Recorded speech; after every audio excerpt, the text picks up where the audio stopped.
네, 어제 북한의 서해 해상 사격과 남측의 대응 사격이 벌어진 데 이어 오늘은 남과 북이 거친 말싸움을 벌였습니다.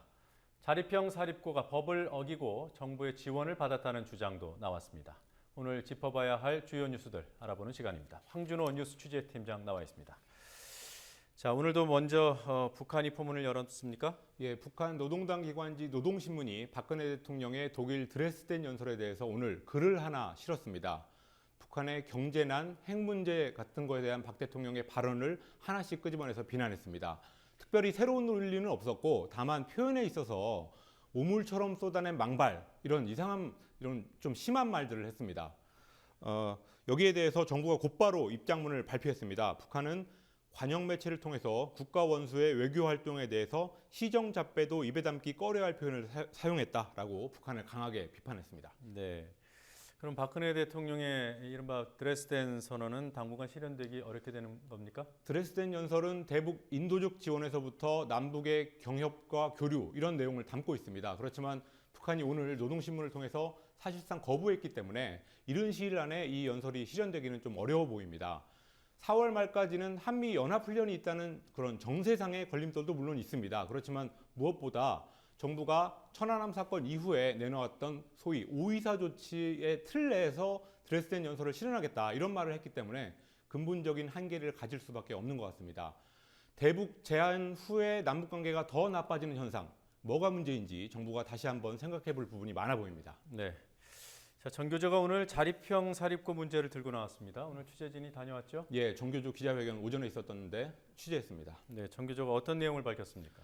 자율형 사립고로 지정된 25개 학교가 2012년과 2013년 이태 동안 교육과학기술부하고 또 시도교육청에서 104억 원의 예산을 부당하게 받았다고 전 교조가 주장했습니다. 이 자사고는 기본적으로 재정 자립이 기본 요건이고 또 현행 초중등교육법 시행령을 보면 자사고가 교직원 인건비라든지 학교 운영비를 받지 못하도록 하고 있습니다. 그렇지만 교과부의 예산 지원 현황을 보니까 주지 말아야 될 항목에 돈을 지원했다는 게 정교조의 주장이었습니다. 특히 기업이 설립한 자사고가 일반 자사고에 비해서도 더 많은 지원을 받았다고 되어 있었습니다. 네. 자, 받지 말아야 할 지원금 받은 학교도 문제지만 정부, 교과부는 왜 부당한 지원을 한 거죠? 교과부는 정교조가 그 교육령, 시행령을 잘못 해석하고 있다고 저희 국민TV 취재진한테 말했습니다. 자기들이 지원한 돈은 인건비나 운영비 같은 게 아니라 목적 지정 사업에 해당돼서 괜찮다는 설명이었습니다. 또 기업 설립 자사고에서도 역시 목적 사업비나 시설비는 지원할 수 있다는 입장이었습니다. 그래서 한번 실태를 보니까 학교나 또 시도교육청이 임의로 어떤 돈의 항목을 정하고 거기에 지원한 경우가 있었습니다. 네. 그럼 편법이라는 얘기인가요? 불법 여부는 좀 다툼이 있어 보이지만 편법의 소지는 다분해 보였습니다. 네. 자세한 취재 결과는 저희가 추후에 리포트로 전해드리도록 하겠습니다. 네. 또 어떤 뉴스 있습니까?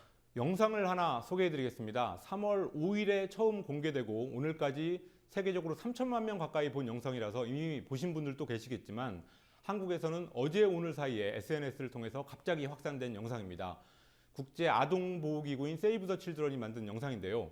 시리아 내전으로 고통받는 어린이들을 돕자는 취지라고 합니다. 하루를 1초씩 할애해서 90일을 보여주는, 그래서 90초 길이인데 10살 난 여자아이가 전쟁으로 어떻게 변해가는지 이것을 비록 연출된 영상이지만 사실적으로 묘사했습니다. 특히 마지막 카피가 인상적이었습니다. 당신들이 사는 곳에서 안 일어나는 일이라고 해서 지금 일어나지 않는 일은 아니다 라는 문구였습니다. 잠깐 보시겠습니다.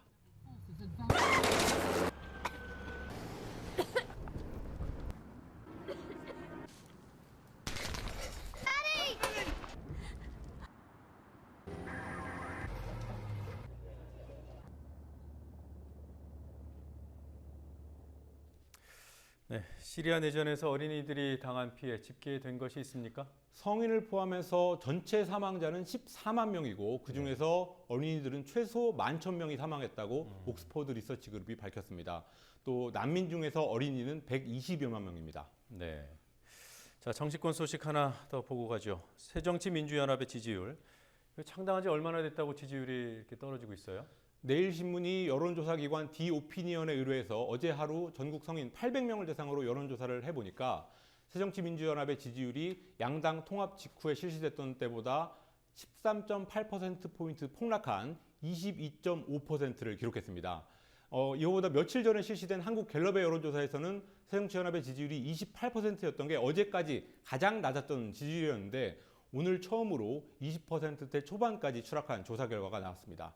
디오피니언은 새정치민주연합이 그동안 새로운 모습을 별로 보여주지 못했다는 여론의 평가라고 분석하면서 지방선거 후보자 경선 국면에서 새누리당이 요즘에 상대적으로 주목을 더 받고 있는 상황, 이런 것들도 새정치민주연합의 지지율 하락의 원인이라고 설명했습니다. 네. 자, 그 밖에 또 어떤 뉴스들이 있었습니까? 북한의 서해 해상 사격이 있었던 어제 백령도에서 정체가 확인되지 않은 무인 항공기가 추락해서 군과 정보당국이 정밀 감시 작업을 벌이고 있습니다.